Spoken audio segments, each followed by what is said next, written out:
আকাশ, তুমি এখানে কঠিন অঙ্কের হিসাব মিলাচ্ছ, আর ওদিকে ন্যান্সি আত্মহত্যা করতে যাচ্ছে। আকাশ, না, তুমি ওকে বাঁচাও। আকাশ, ন্যান্সি!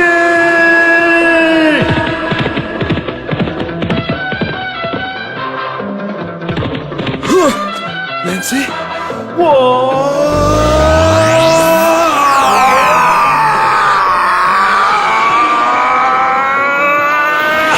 ন্যান্সি! ন্যান্সি! আকাশ, তুমি আমাকে কেন বাঁচালে? আকাশ, কেন বাঁচালে? আমাকে মরে যেতে দাও, আমি তোমাকে ছাড়া বাঁচতে চাই না। আমিও তোমাকে ছাড়া বাঁচবো না ন্যান্সি।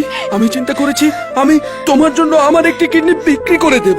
কিডনি বিক্রি করে হলেও তোমার জন্য fridge, TV, AC, microwave oven সবকিছু কিনে ঘর সাজিয়ে তোমাকে ঘরে তুলবো। এই কঠিন অঙ্কের হিসাব আমি মেলাবোই ন্যান্সি। আকাশ, তুমি কি ভুলে গেছো গত ভ্যালেন্টাইনে তুমি তোমার একটি কিডনি বিক্রি করে আমার জন্য গিফট কিনেছো? এখন যদি তুমি তোমার আরেকটি কিডনি বিক্রি করে দাও তাহলে তুমি কিভাবে বাঁচবে? আকাশ, কিভাবে কিভাবে কিভাবে কিভাবে? আঙ্কেল, আমার তো মনে এবার লাগছে ওই পোলা আকাশ কঠিন হিসাবটা মিলে এবার পারে। ওরা তো একটা সিস্টেম করতে হইব। তুমি কোনো চিন্তা করো না মাই বয়। ওই আকাশকে আমি এমন এক কঠিন হিসাবের অঙ্কে ফাঁসিয়ে দিয়েছি যে আমেরিকা থেকে ডোনাল্ড ট্রাম্প আসলে ওকে বাঁচাতে পারবে না। ড্যাডি, তুমি? ন্যান্সি, আঙ্কেলের ছেলে রকির সাথেই তোমার বিয়ে হবে। ড্যাডি, আমি মরে যাব, তারপরও আমি আকাশকে ছাড়া আর কাউকে বিয়ে করব না।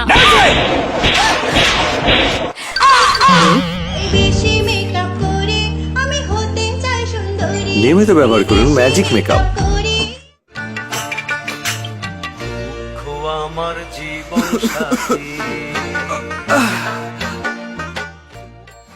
সারাদিন একটা ভালো অফিসে চাকরি করার পর আবার রাতের বেলা তুমি এই কঠিন কষ্টের কাজ করতেছো। আমার তো এই হিসাব কোনোভাবেই মিলতেছে না বাবা। এই হিসাব বড় কঠিন চাচা। আমার স্বপ্ন ইন্টু চৌধুরী সাহেবের চাহিদা into fridge into TV into AC into microwave oven.